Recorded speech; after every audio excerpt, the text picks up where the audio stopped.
Hi, everyone. Really appreciate you joining us today.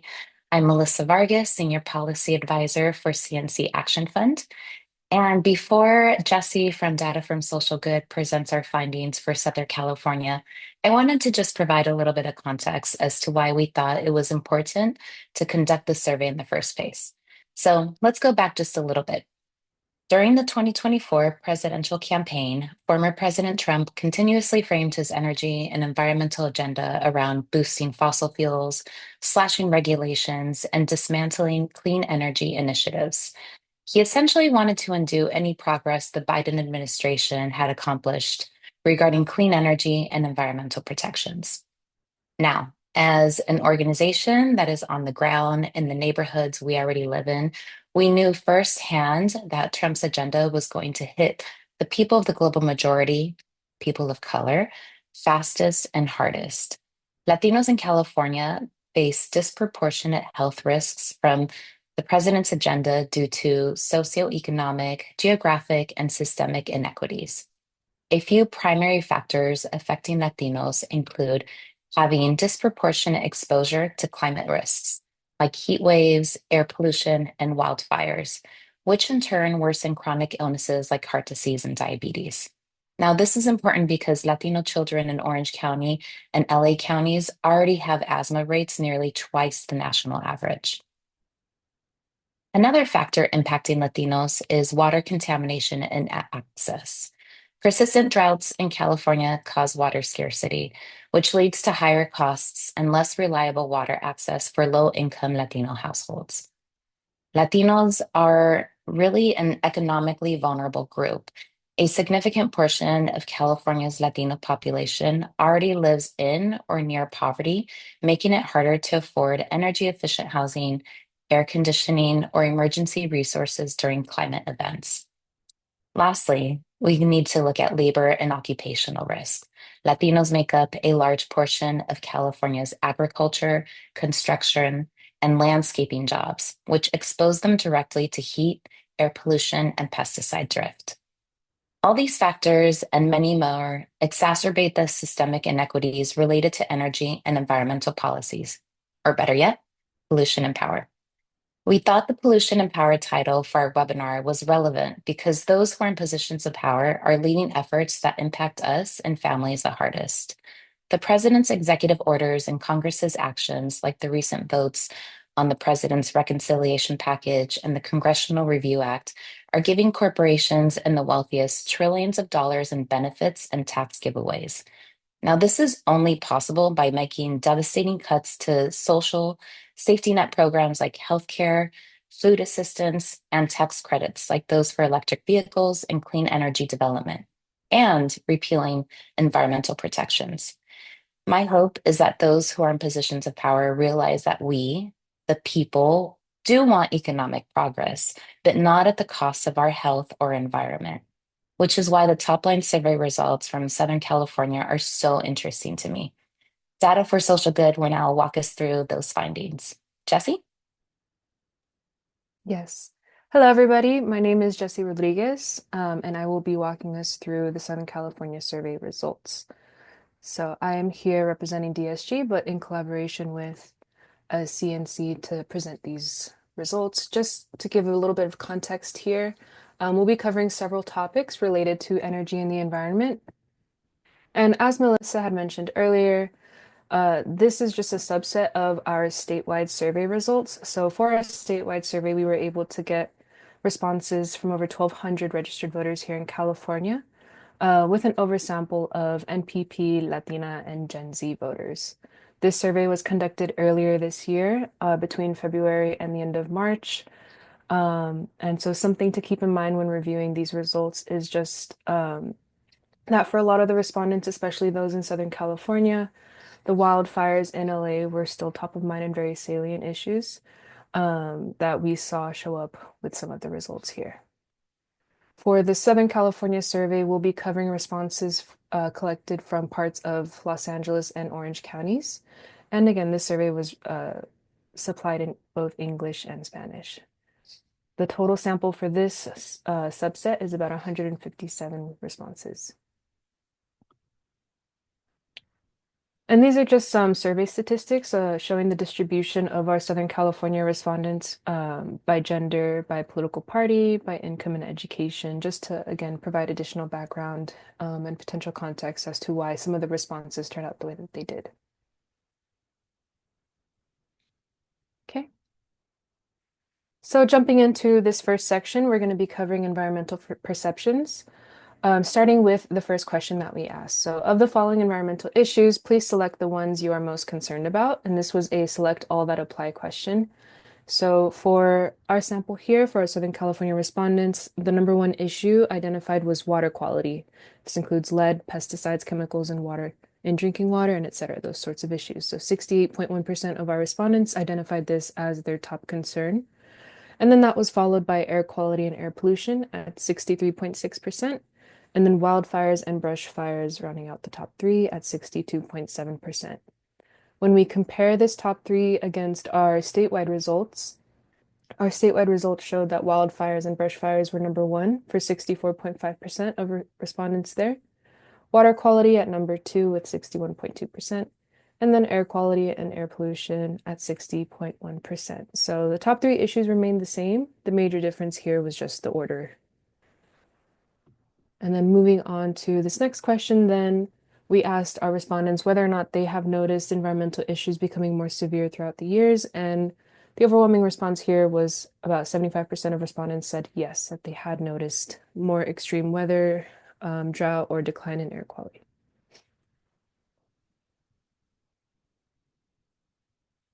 Next, we noted that the majority of our Southern California respondents find it unlikely that they will have to move due to an environment-related event. So 54% said that it was unlikely that they would have to move. However, we think it is important to note that 27.1% said that it is likely that they see themselves having to move because of an environment-related event. 27% is not a small number considering how important these issues were for a lot of people and a lot of folks coming out of the LA wildfires. Do you think California is doing enough to keep water clean and accessible for residents? Our respondents here were split with this question. So about a third said yes, that the state is doing enough to keep water clean and accessible for residents.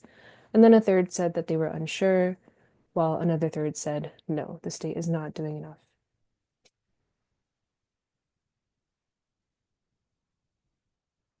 Next, we'll cover some questions on lithium extraction. Beginning with this question, the Salton Sea in Imperial County is home to one of the world's largest lithium reserves. Some say lithium extraction could bring jobs and investment, while others worry about environmental damage, water usage, and health impacts. Do you support lithium extraction in Imperial County? Our Southern California respondents at 42.3% said that they oppose lithium extraction in Imperial County, with 32.9% stating support for this. About a quarter of our respondents in SoCal said that they were unsure.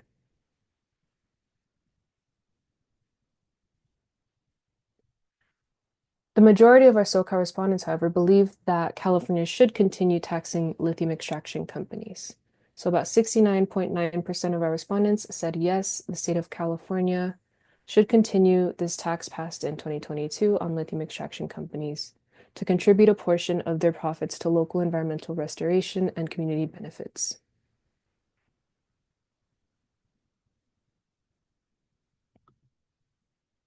Next, we followed up with this question: should lawmakers pass stronger environmental regulations for lithium extraction to ensure minimal impact on local communities? 58.6% of our respondents here said yes, that stronger regulations are needed. 18.1% were unsure whether or not stronger regulations were needed. 12.8% said no, our current regulations are enough. And then about 10.5% said no, fewer regulations are needed. And so something to note here with these results, and you might see this show up in a few other questions, is that whenever there is an answer choice highlighted here in a sort of dashed red box, this just indicates that there weren't enough raw number of respondents for these choices, so these results are meant to be interpreted directionally.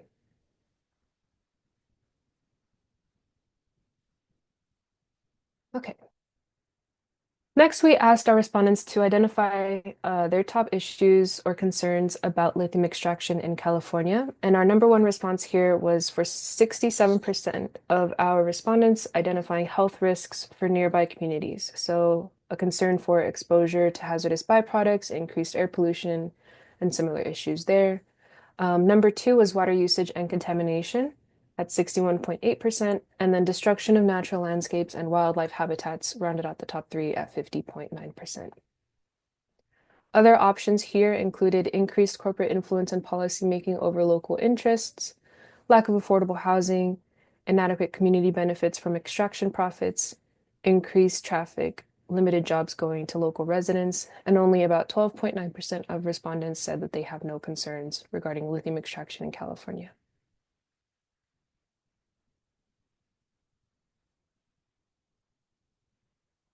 Okay, this next section will cover cap and trade. Beginning with the first question, did you know that the state of California has a program that allows polluters to buy carbon permits for the pollution they release into the air?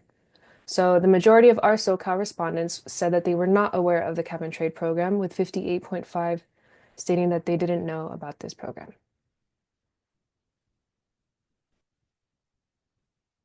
49% of our respondents believe that California should increase the cost of these carbon permits despite short-term price increases. So even if it could raise short-term costs for businesses and consumers, 49% said yes, the state should increase the cost of these permits to further discourage pollution.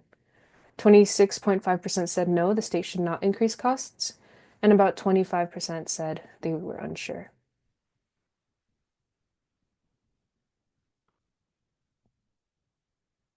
Next, we noted that a majority of our SoCal respondents believe that it would be better to combat climate change at the source rather than through the state permit programs, and this was true for 72% of our respondents, with only 22% saying that they were unsure and less than 6% saying no.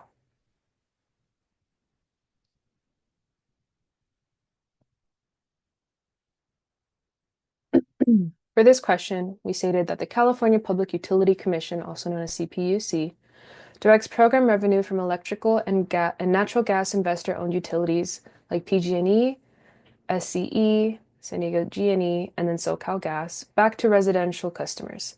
Every April and October, millions of California residents receive credits on their electric and natural gas bills called the California Climate Credit.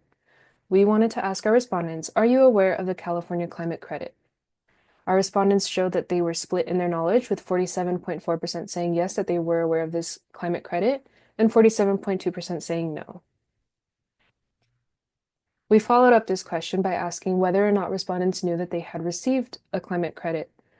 About 38.6% said no, that they had not, 30.2% said that they were unsure, and 31.2% identified that yes, that they did receive a credit.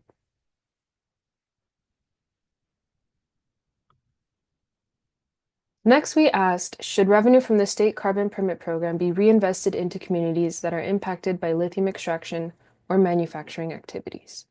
70.7% of our respondents said yes, this revenue should be reinvested into these communities, while 15.5% were unsure and 13.8% said no.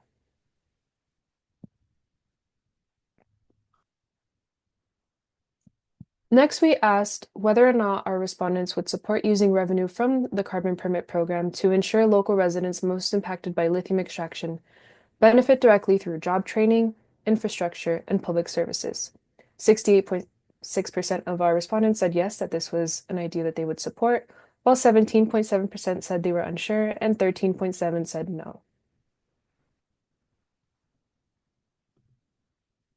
Okay. This next block of questions will cover federal and state policy, beginning with this question. The Environmental Protection Agency's EPA mission is to protect human health and the environment by regulating the country's largest polluters. Should the federal government abolish the Environmental Protection Agency, also known as the EPA? An overwhelming percentage of our respondents said no, they do not believe that the federal government should abolish the EPA.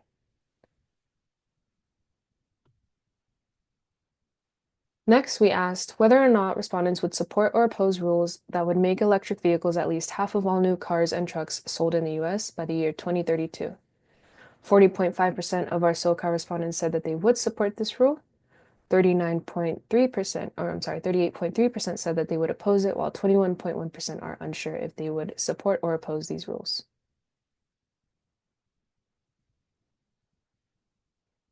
Next, we wanted to know whether or not respondents were aware they could receive a credit of $4,000 to $7,500 in tax credits for buying or release a new or used electric vehicle. 63% of our respondents said yes, that they were aware of this tax credit, while 33.2% said no, that they were not.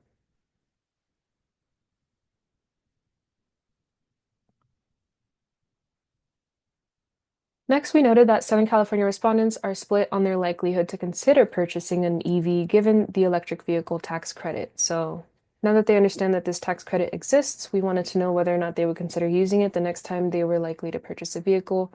51.5% said no, it was not likely that they would consider using it, while 48.5% said yes, that they would.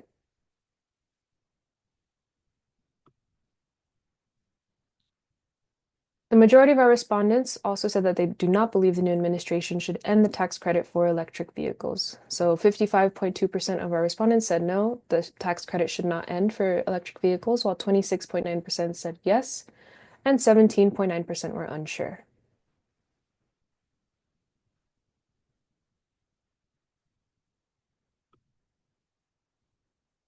The next few questions relate to carbon capture and sequestration. We asked our respondents to please answer them to the best of their ability.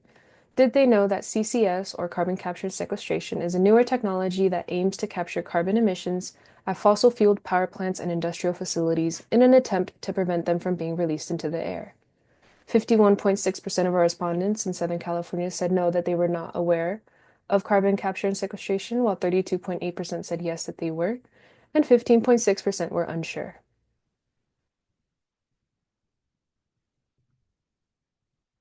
Next, we asked if CCS projects were implemented in or near your community, what would be your primary concerns about risks in your community? The top concern identified here was health risks from potential carbon dioxide leaks at 55.5% of our respondents selecting this one, and then followed by the financial burden on taxpayers for 47.6%, and then 43.6% of our respondents said increased pollution from nearby industrial facilities. Other options for this question included a concern about the lack of community input in decision making, displacement or land use changes, and then about 15% said that they did not have any concern, with a smaller sample, or under 5%, having a different concern in which we asked them to specify.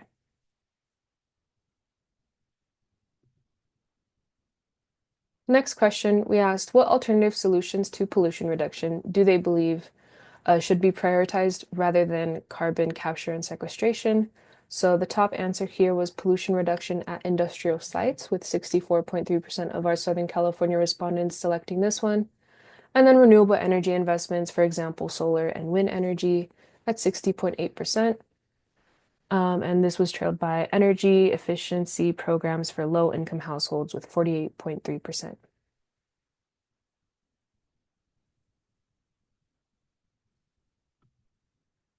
Okay. Next, 59.1% of our SoCal respondents did not believe that the federal government should expand oil drilling in the US when asked about their opinions regarding this approach. So 31.8% said yes, that the government should continue expanding oil drilling, and 9.2% were not sure or did not know. The next questions cover policy and taxes. So we asked our respondents to indicate their level of support for various energy policy proposals. Making cars, trucks, and buses more fuel efficient had the strongest level of support, with 77.9% of our SoCal respondents saying that they would support this sort of policy. This was followed by 77.3% saying that they would support providing tax credits to Americans who install clean energy systems like solar power in their homes. And then 68% said that they would support providing tax incentives to businesses to promote their use of wind, solar, and nuclear power. And then for this question, 48.9% said that they would support spending federal money to increase the number of electric vehicle charging stations in the US.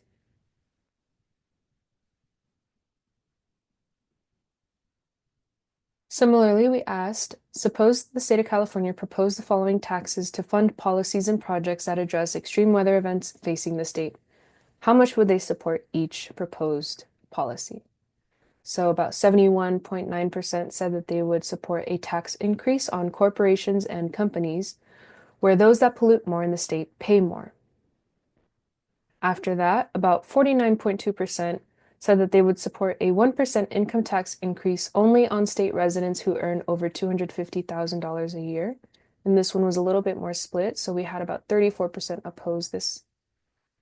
And then lastly here, we had 53.2% of our respondents actually oppose a less than 1% income tax increase on all state residents, with 25.1% saying that they would support this.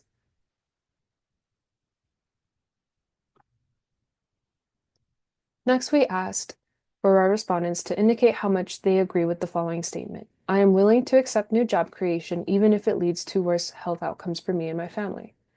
What we found is that the majority of our Southern California respondents are unwilling to accept new job creation if it leads to worse health outcomes. And this was true for 73.6% of our respondents. After that, about 14.2% said that they would neither agree nor disagree, while 12.3% said that they would agree with the statement.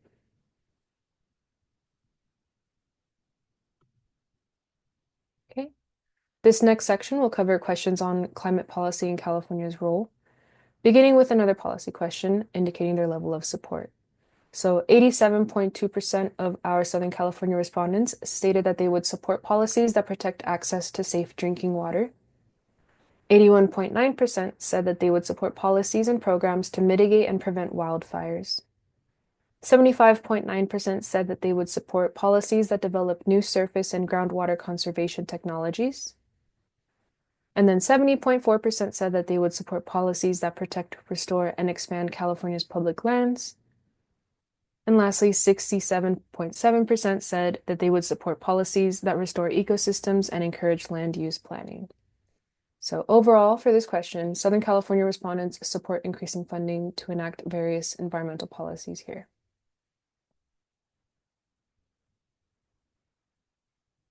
Next, we asked, how much would you agree with the following statement? The state of California is prepared to effectively address environmental issues.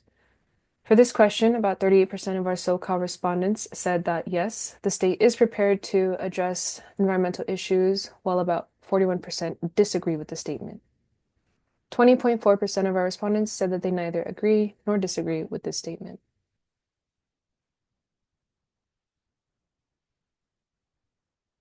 Lastly, we go into this section on questions that explore best ways to enact change. We begin with this question. No matter how frequently you vote in elections, how much power do you feel your vote has to change things that matter most to you? Using a scale of 1 to 5, where 1 means your vote has no power at all, and 5 means your vote is extremely powerful to change things that matter to you. When we combine some of our responses, 40.9% of our Southern California respondents rate their vote power as low, meaning that they identified feeling a 1 to 2 vote power. 35.4% of our respondents believe that their vote has some level or a mid-vote power by selecting the number 3. And then 23.7% of our respondents believe their vote is extremely powerful. So this means that they identified as 4 or 5.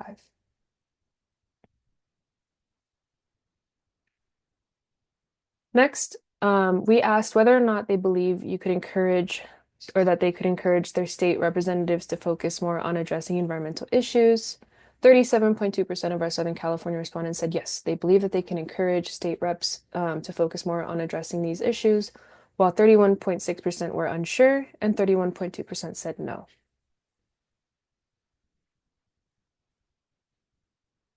And then lastly, we ask, which do you see as the biggest barrier to improving the environment? So here, the top 3 barriers that were identified were government and government gridlock at 20.4% of our respondents selecting this. Corporations closely followed at number 2 with 19.1%. And then to round out the top 3, political party establishments were identified as a barrier to improving the environment with 15.4%. Since this was a select one question, the following had an undersample, but still just to show what options were included. Climate change deniers at 11.8%, something else at 11.2%. I don't believe environmental issues need to be addressed at 10.4%, the wealthy at 8.3%, and then older generations at 3.3%. So that concludes the summary of our responses and results for our statewide environmental survey with a special look at Southern California respondents, but I'll pass it back to um, Jose Luis. Thank you, Jesse, for taking us through the presentation. A good job. We will now start the Q&A part of the presentation. As a reminder, you can ask questions using the chat function in Zoom. So at this point, may I ask Jesse and Melissa to come off camera to help respond to some questions. And so I'll be moderating here. Now, can I ask Natalie if there are any questions in the queue? Jose Luis, I'm not seeing any questions in my queue right now. Gotcha. Okay. So I see a couple of questions coming up. Let me start with a question to Jesse. How similar is Southern California to the statewide trend? Yeah, so it turns out that our Southern California respondents, for the most part, were pretty in line with our statewide results. The biggest differences that we noted were when it came to policy. So it seemed that our Southern California respondents were more reluctant to support policy that increased taxes on the general population. So there was a question here, if I can just go back a few slides. I'm sorry, I don't mean to make anybody dizzy. But here we see that there was a stronger sense of opposition compared to statewide results for offering a less than 1% income tax increase on all state residents. However, when it comes to taxing corporations and companies, which they seem to identify as more responsible for combating these issues, they were closely in line with the rest of the state. So a stronger sense of support for those sorts of policy approaches. Thank you for that response. Mhm. Okay, speaking of one of the big issues, I know that Southern California has faced wildfires recently. Can you talk a little bit more about people wanting to move at a 27.1% rate? Is that a large number? Yeah, so it might not seem like a large number to begin with, especially when compared to those that said that they weren't worried about having to move. However, when we asked this question previously, I believe it was last year, if not the year before that, the number was actually closer to just 20% or 22%. So it did increase by about 5 to 7 percentage points, depending on where we're looking at. So that just shows that these sorts of concerns about having to move and how environmental issues might be affecting and creeping into everybody's day to day are a little bit more of a salient and top of mind issue for some of our respondents. And it especially depends on where they're from. So it is regionally based and the environmental issues look different throughout the state. But at least when it comes to wildfires, our SoCal respondents were concerned. Thank you for that. Okay, and I see a couple of questions coming on additional. So let me start with maybe the policy part of things, which will lead into one of the questions that's online. Cap and trade is a cornerstone of California's environmental policy, but most Californians don't know much about it. I think it was 58, almost 60%. Is this a matter of PR from the state or bad PR, I guess? Melissa, can you take the policy question? Yeah, definitely. Thanks. Thanks so much, Jose Luis. I really see this as an opportunity for the state to improve and expand its public engagement and communicate in a way that is culturally relevant, linguistically accessible, and locally visible. People of the global majority, people of color, low income, and non-English speakers are those that are most impacted by pollution and are often left out of conversations about how the policy works and how it can benefit them.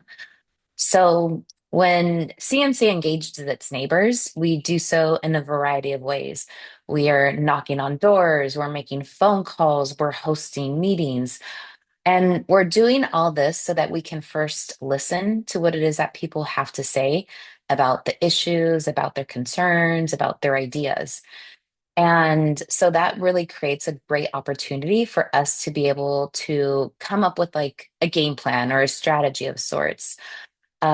We also identify and collaborate with local leaders to develop culturally appropriate and bilingual content that we distribute in print and also on social media so that residents can receive information in a number of ways and at various touch points.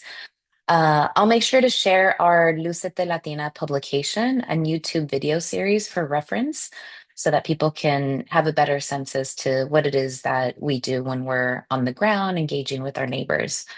The last point I do want to make regarding cap and trade is to highlight that 49% of Southern California respondents believe that the state should increase the cost of carbon permits despite short-term price increases.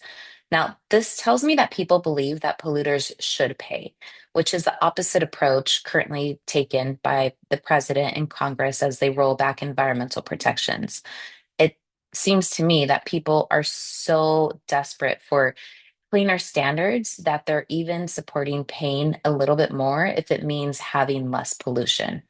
And this is even at a time when the economy is feeling a bit uncertain and people are just, unsure of how everything with the tariffs are going to play through and everything with inflation. So I hope that helps answer the question a bit. Thank you. Thank you. Okay, staying on the policy side, there's a question that came in. It reads, regarding the lithium extraction question, did you provide respondents with any background information on the process and its potential impacts before asking their opinions? This could influence the results. Jesse, may I ask you to take that, please? Yeah. So thank you for that question. I think that's a great question. Just for context, I was also involved in the development of this survey and the survey design for the questions. Something that we're very aware of is making sure to develop questions that are accessible enough to the general population without introducing or leading with any bias. So as I read the question, and I don't want to make you dizzy by going back like 50 slides, but as I was going through and reading some of the questions, those are how the questions were presented. So we provided minimal context, especially when it came to policy-driven questions. We were aware that there are some more abstract issues, so like CCS, carbon capture and sequestration, might not be something that the general population is aware of. And for that context, we just give maybe like a sentence or two, keep it very minimal, but the main reason is we just want to provide information without leading to a sort of response one way or another. I hope that answers your question. So not too much context was given or not too much explanation, background information, because you are correct. It would influence the results. We want to capture just the general information that people are working with in their opinions. Thank you for that. Okay, we're going to stay a little bit on the policy side. So one of the questions that is mirroring, or a couple of questions are kind of matching each other. SoCal respondents know about electric vehicles, the vehicle tax incentive, but it seems split on whether they would use the credit. And following that, it seems that they don't want the federal government to abolish it. Why do you think this is? So Jesse, can I ask you to take that one as well? Yeah, I'm sorry. I was like trying to listen and read. So it says, even though the higher proportion of people support EVs sold in the US, they said they're not likely to buy an EV with an EV tax cut. So this could just be an infrastructure issue as well. I think a lot of people are concerned about whether or not there is enough power stations close to them. But I think something else important to note is that although they're not likely to use the tax credit, an overwhelming majority were opposing getting rid of this tax credit. So I think it's interesting to see that although people might like we had about 51% saying that they would not be likely to consider buying an electric vehicle using the tax cut, they still want it to be an option available for those who might be interested. Melissa, can I have you add anything to that? Yeah, thanks so much, Jose Luis. I was wanting to jump in on this. I, I think right now there's also a lot of economic uncertainty. And I think people are just like really concerned about what direction California is going in, what direction the US is going in. It still feels, at least to like the folks that I talk to, is that inflation, like, you know, egg prices are still high. Things are still high at the grocery store. Like I just went over to Trader Joe's to get a quick something to make tacos tonight, and it came out to $75. And I was shocked because I was like, okay, this is normally what I may spend on like a week of groceries. So it still feels like everything is expensive. And then the interest rates are still a little bit of an unknown. And I think, everything going on with the job market is also unknown, especially with cuts taking place and the federal sector. So I think folks are just really holding off on making any big purchases. I don't think anybody right now really wants to take on an additional loan or make additional like monthly payments or take out a big chunk out of their savings account. I feel like I'm personally just trying to like grow my savings account in case something happens in our economy. And so I just feel like people are trying to be really safe because they're not sure what direction we're headed in. So that's my thought on it. I would love to have an EV. I don't want to take on that purchase right now because I'm just unclear where we're going. So yeah, those are my thoughts on that question about EVs. For sure, it seems like economic uncertainty is hitting at all levels, including cars. So yeah, but at the same time, it seems like people want to save it for the future. So as the technology improves, they want to maybe go into that area. Just maybe right now, with all the uncertainties, not the right time is the way that I would interpret that. Okay, so I have a couple more questions that are coming up. There seems to be a trend of taxing corporations versus individuals. Why do you think this is? So, Jesse, let's start with you. Yeah, so I think it's important to note that we've done a few of these surveys before where we're asking people to identify who they find responsible for certain issues within their community. And we've seen this sort of trend where corporations come up as one of the top responses to those sorts of questions. And it feels like a lot of our respondents sort of see them as villains who are responsible for a lot of the harm that they see and that they have to deal with within their communities. So I think it is a rational response for our respondents. And they're identifying who they want to bear the brunt of fixing the problems that they believe they caused. I think like within this SoCal respondent survey, about 72% said that they would support a tax increase on corporations and companies, seeing as how they believe they have a significant role in why some of these issues with the environment and energy are affecting them. So I think it really just reflects the sort of frustration that people are having in the sort of influence within policy making and also just the environment and pollutants in the air that they identify as coming from a lot of these corporations. So I hope that that answered the question. I think it did, but I would like to have Melissa's opinion on this as well. Melissa, why do you think this is? Why do you think people feel more comfortable taxing corporations versus individuals? Yeah, to build off of Jesse's point, I think this does reflect a mixture of frustration with economic inequality and a lot of environmental injustices that have just been so systematic in life. I think that there is this understanding because of our own lived experiences or those close to us that corporations, so let's think of like big ag, manufacturing, energy and utility companies, that they are the primary responsible ones for the pollution, for environmental degradation, and the impacts of climate change. And they should therefore pay for it, especially because they're the ones making significant profits. Let's think back to the pandemic and the ongoing inflation crisis, where it was really brought to light that corporate profits were soaring while it was really the workers that were taking the hard economic hits. And I think that this adds to the sentiments of rising wealth inequality. Families are feeling squeezed by the economy, inflation, housing, healthcare costs.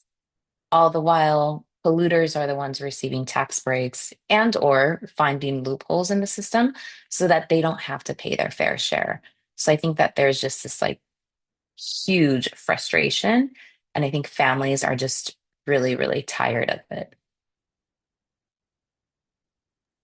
Excellent. Thank you for that answer.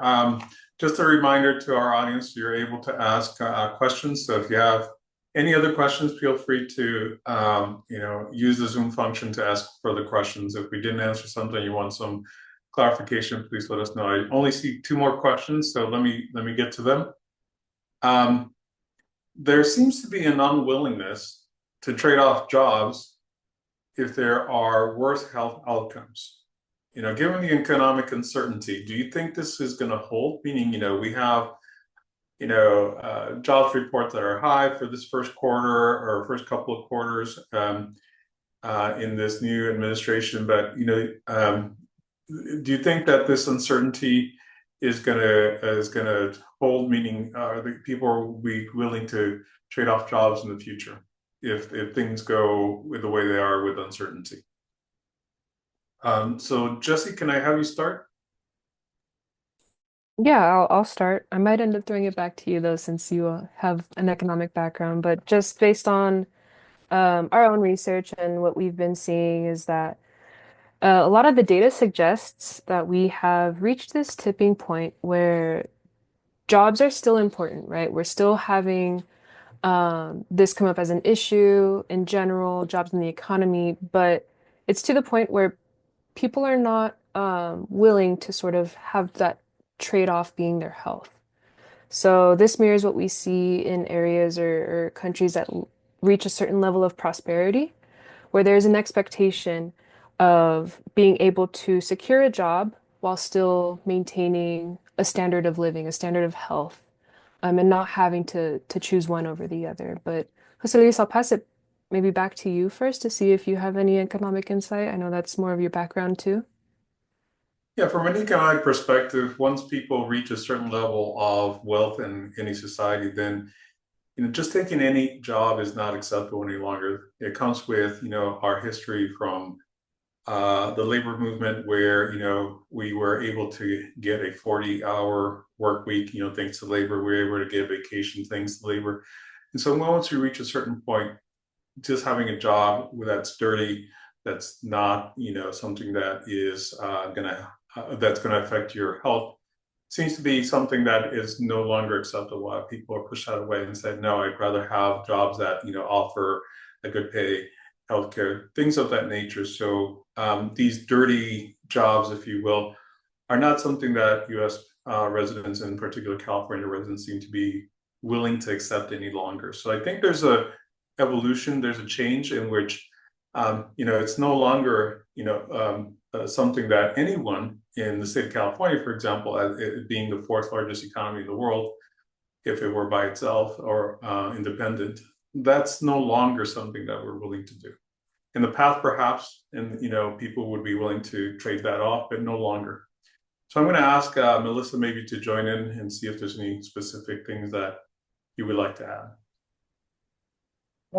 I echo everything you're saying. I agree. I think that we've been there in a way, one way or another, whether it's whether we had those jobs or whether our parents or our grandparents had those type of jobs. And I just think we don't accept them anymore. We've either been frontline workers or have family members as frontline workers in the fields and construction and oil and gas. And we've experienced already those long-term toll of poor working conditions and exposure to contaminants and pollutions. And we're we're over it. We're tired of it. It doesn't like balance out.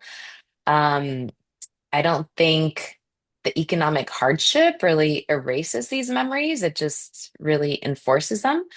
Um, and I would say that like a job that leads to asthma or cancer doesn't really feel like an opportunity, especially when our healthcare is being taken away or access to care is becoming more difficult and more expensive. So I just think it just at this point in our lives, it doesn't make sense. And we're not gonna deal with it. Thank you for that. I'm going to paraphrase the last question and maybe answer it myself. So the results show strong support for policies protecting access to safe drinking water. Have you considered breaking down this category for more specific water related issues, most pressing to residents? And did we explore any proposals to gather information? So let me answer by saying yes, we have done various works as Data for Social Good, various polls where we talked about the issue of water, not only here, but in other places. So we have crosstabs that we can then talk about later on. If you're interested, please contact us. Please contact your media contact here, or you can get more information with respect to safe drinking water, what people specifically thought about that. Now, I will say that we did not explore specific issues in terms of what people consider safe, quote unquote, drinking water, in terms of particulates or something in the water to say this is clean or clear or what have you in this poll. But we can certainly, tell you which folks thought that drinking water was an issue, what ages there were, et cetera, so we can kind of correlate and triangulate in terms of why people answered a certain way. Okay, so I hope I answered that question. Jesse or Melissa, anything else you want to add? No, I mean, I just similar to what someone asked about lithium extraction earlier, we try not to give too much context. And sometimes with these surveys, we also want to avoid making them too long because then people become disinterested. So a lot of these questions are surface level and we'll try to tackle um, an umbrella of issues, but we can't get too specific with some of the like follow-up questions. When it comes to water issues, at least in the state of California, it does vary by region. What someone might consider safe water in the Central Valley is something different from what somebody in Imperial County or the Southern California area would consider safe water. It could mean a level of particulate matter. It could be the flavor of the water. It could be just access to water in general and having a reliable source for that. So those sorts of conversations and that level of detail is actually best found within our conversations when we're deploying it via phone banking, and some of our phone bankers have these one-on-one sort of relationships with people that they're talking to, and they are able to provide further insight. But um, during the questions, we cannot really explore further that way just to keep things simple. Folks are more than welcome to leave comments as they do, and we have collected some of those comments. So as Jose Luis mentioned, please reach out to the media inquiries contact here or even here research for data for social good so that we can maybe potentially answer or provide further insight into some of these questions. Okay, Melissa, you get the last swing at this question. I love everything that Jesse mentioned. I was, as she was talking, I was just going to say, I appreciate what the panelists, or I'm sorry, the participants, the attendees are bringing up. And I think that they're all such like great and thoughtful questions. I think that these webinars are an opportunity for us to also be able to cultivate our own relationships with one another. If the attendees are on here, it's because these are issues that are important to them or interesting to them in one way or another. So I just want to extend our contact. It would be fantastic to be able to connect offline and dig into these issues even a little bit more. With these specific surveys, we're limited with so much that we cover and so many questions that we can ask that we don't get to do sometimes like such a deep dive on a particular issue, that it may be a great opportunity to be able to explore together. So look forward to connecting with you all, and please don't hesitate to reach out. Okay, at this point, then we're going to come back to Melissa and ask her for some closing remarks. So we've gone through a lot of data, we've gone through a lot of slides. Maybe we can have Melissa close out and kind of frame out the research that was done, and I'll talk about some next steps. Sure, sounds great. And, thank you again, Data for Social Good. You're all such terrific partners. There was a wealth of information here. And thanks, Jesse, for not going back to all the slides because I definitely was getting a little bit dizzy. I think that one of the main highlights I want to make is just a key takeaway that I heard from respondents in Southern California. And that's that over 62% feel environmental pollution and impacts directly. This tells me that these are issues that are really going to move people. So I'm really curious to see how respondents hold those in positions of power accountable for their actions of rolling back environmental and health protections when water, air quality, and wildfires are top environmental concerns. Um, and with this, I just really want to remind folks that they have the opportunity to get involved in the public policy making process. We don't need an invitation to share our thoughts with elected officials. So just remember, please, that your city council member, your county board of supervisor, your state representative, members of Congress, governor, even president, they're all public servants who serve us, who serve you, the people. So I just really encourage folks to call their elected officials, email them, visit them, and share your biggest concerns with them. Being more engaged definitely helps make me feel more powerful. So I hope that you all will also take that power. Um, for any elected officials who might be listening, I want to highlight that 1 in every 6 registered voters in California is Latina, and our votes need to be earned. Latina women are registered to vote in higher numbers, and we also vote more frequently than our male counterparts. We have the power to be the deciding factor in who uplifts energy and environmental policies that are going to ensure that we have clean air to breathe and clean water to drink. The candidates who authentically engage Latina voters are and demonstrate a plan to address these issues are not only going to earn our votes, but they're also going to earn the votes of Latino families as a whole. So, as a voting bloc, believe very strongly that Latinas can be the deciding factor in addressing these issues that disproportionately impact people of the global majority. So, I'll leave it there. Back to you, Jose Luis. Thank you. All right, thank you so much, Melissa. All right, as we mentioned before, in the beginning, this is a subsection of a larger survey, a statewide survey. The results have been made available for you to use and distribute. Thank you for joining us today and engaging in this important discussion about the power of Latino voters in California. We hope the insights shared from the recent polls help illuminate the significant role that Latino voters, especially Latino women, play in the development of environmental public policy at the local, regional, and national levels. Following this press conference, we'll provide you with all the relevant materials included today. If you have any further questions or would like to discuss these topics in more detail, including information on Lucha de Latina, the Earn the Latino Vote publication, or related subjects, please do not hesitate to contact us. Also, we're including a QR code here for quick access to additional information that you can preview now. I want to thank you all for your participation. This concludes our virtual press conference. Thank you so much and have a great day.